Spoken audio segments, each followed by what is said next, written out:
Kia ora, good morning everyone, Rich Wong here. Welcome back to the channel. Today we are looking at a new APS-C lens.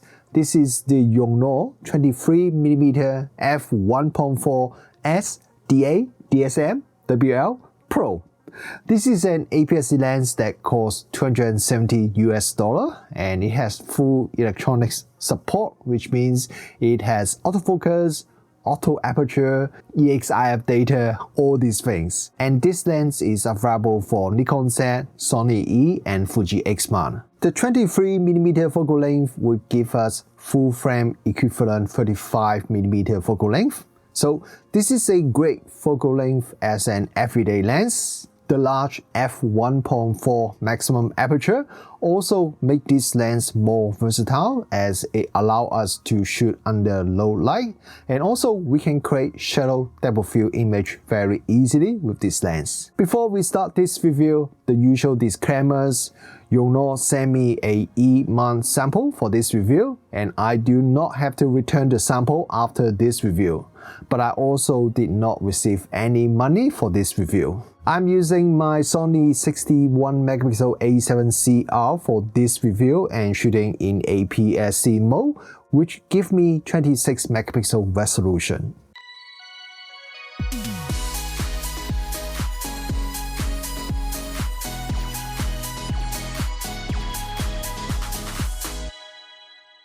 Okay, let's start the review by looking at the design of this Yongnuo lens. This lens is certainly not the smallest 23mm APS-C lens in the market, and the approximately 370 gram weight is also not the lightest. But for a lens that has a f1.4 maximum aperture, I think the weight and size of this lens is still reasonable. The front filter thread is 58mm.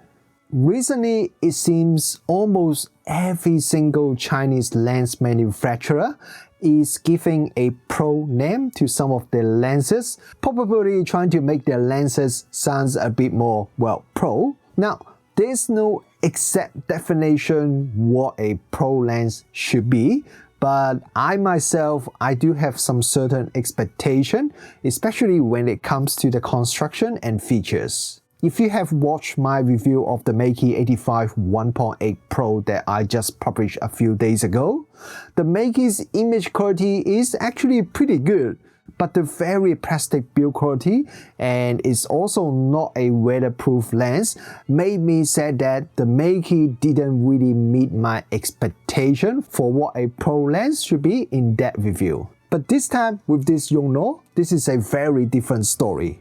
Firstly, this lens has a very solid metal build quality.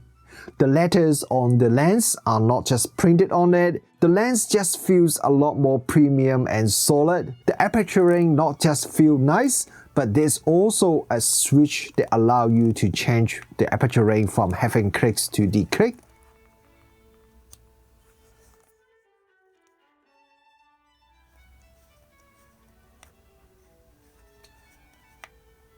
Also, the aperturing when it reaches f16, there is a bit of extra resistance, so you won't turn the aperture ring into A position by mistake. It's the little things like this make you feel the company has spent a lot of efforts to improve the usability and also the tactile feeling of the lens.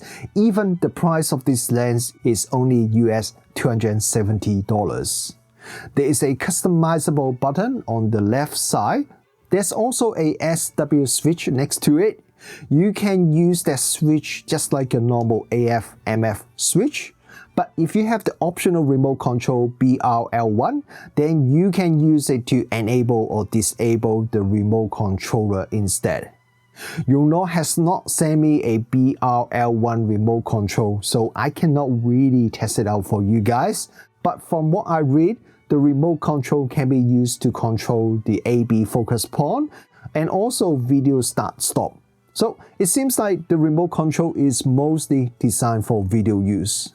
I will try to see if I can get Yongnuo to send me a BRL1 sample so I can try it out myself, and if I manage to do that, I will share with you my experience in a follow-up video on this channel in the future.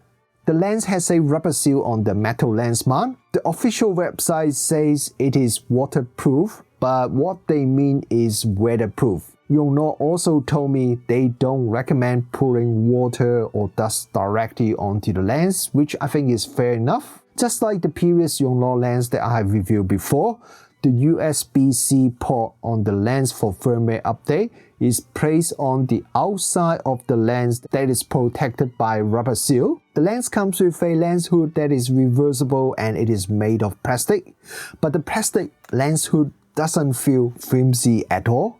The lens hood actually feels very nice. So overall, I'm very impressed by the build quality of this lens. So does it meet my expectation of what a pro lens should be?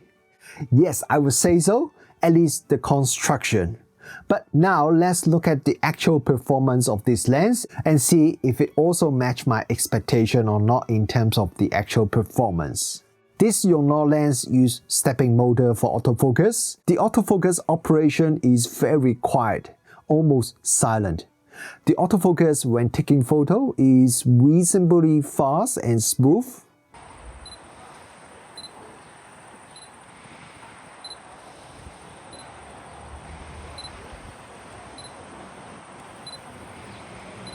When shooting video, the autofocus performance is really good. It's fast, very responsive, and the transition is smooth. It works just like the first party lens on my A7CR.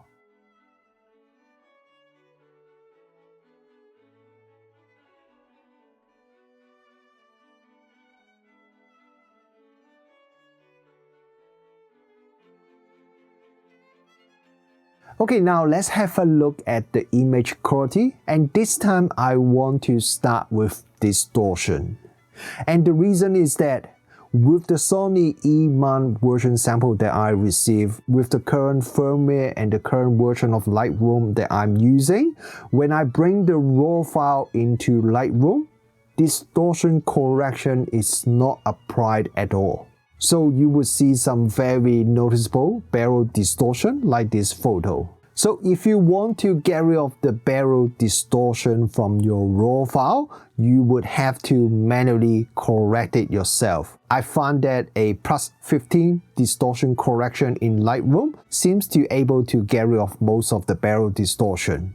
If you are a JPEG shooter, then this is not a problem for you because the camera can still correct the distortion automatically for you if you have enabled distortion correction. Now, the reason why I want to talk about distortion first is because usually my image quality test photos are all shot in RAW and then I would convert them to JPEG using Lightroom. And because of that, you may see quite a bit of distortion in this review as I usually do not apply any manual correction to my test photos and I would just convert them to JPEG using the default Lightroom settings. For example, you may notice the distortion in my image sharpness test photos that I'm going to show you now. Okay, now let's have a look at the center sharpness. At f1.4, the center of this lens is good, but not great, and I can see a little bit of chromatic aberration. If we stop down to f2, then the center sharpness becomes pretty good. Stopping down the lens further would only improve the center sharpness marginally. The center would become softer after f8 because of diffraction. And let's have a look at the corner now. At f1.4, the corner is slightly soft, but I can still vaguely read the small numbers on the test chart.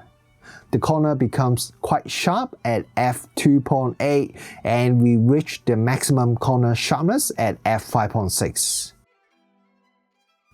Focus at the center or focus at the corner of the photo doesn't really affect the center or corner sharpness.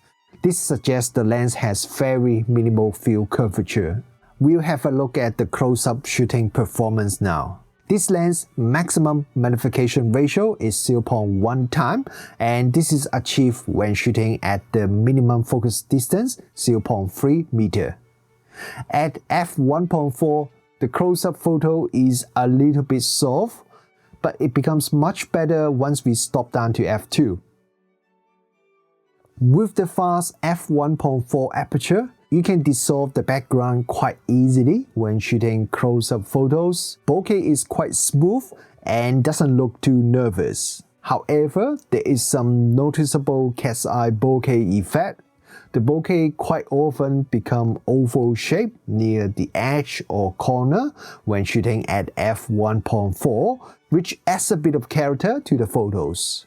With the vignetting correction enabled, the lens has quite minimal amount of vignetting when shooting at f1.4. Vignetting pretty much disappear from f2.8 onwards. Actually, not just vignetting disappear. There's even a bit of reverse vignetting, which suggests the lens profile is not perfectly matched to the lens. If we disable vignetting correction, vignetting is now a lot stronger at f1.4, but when we stop down the lens to f2.8, then vignetting would also mostly disappear. And the good thing is, we no longer have the reverse vignetting anymore when we further stop down the lens. This lens chromatic aberration control is quite average. I can see color fringing in a lot of photos, and sometimes the color fringing can be really noticeable. In my local test photo, I can also see some noticeable color fringing. So when you are shooting photos with high contrast using this Yongnuo lens, you definitely need to be a bit careful about chromatic aberration. Lens flare is quite often something that can break a Chinese lens. But fortunately, this is not the case for this Yongnuo lens. Lens flare control is pretty good. While there can be a bit of ghosting when I shoot directly into the sun or any very bright light source, but contrast remains very good, and overall I think the lens flare performance is more than acceptable. I didn't have any lens flare issues when shooting real world photos with this lens. If you love Sunstars, then this Yongnuo can be quite a good choice. You only need to stop down to f2.8 and Sunstars starting to become visible. At f5.6, the Sunstars already looks very nice and sharp. The only thing that I can complain about the Sunstars is that the tails are not very symmetrical. Some of the Sunstar tails are longer than the other, which I don't really like. In terms of focus breathing, this lens has a bit of focus breathing. It's not a huge amount, but it is still noticeable when I did my usual focus breathing test. Sometimes reviewing lenses is not as fun as it may sound like, especially for a lens that the focal length is quite common. But reviewing this Yongnuo 23mm f1.4 Pro is a very pleasant experience. In terms of image quality, there are a few areas like chromatic aberration and distortion that are not as good as I like to see, but I think the overall image quality is still quite decent. Autofocus works very well in both photo and video mode, just like a good first-party lens. But what really makes it a pleasant experience is the construction of the lens.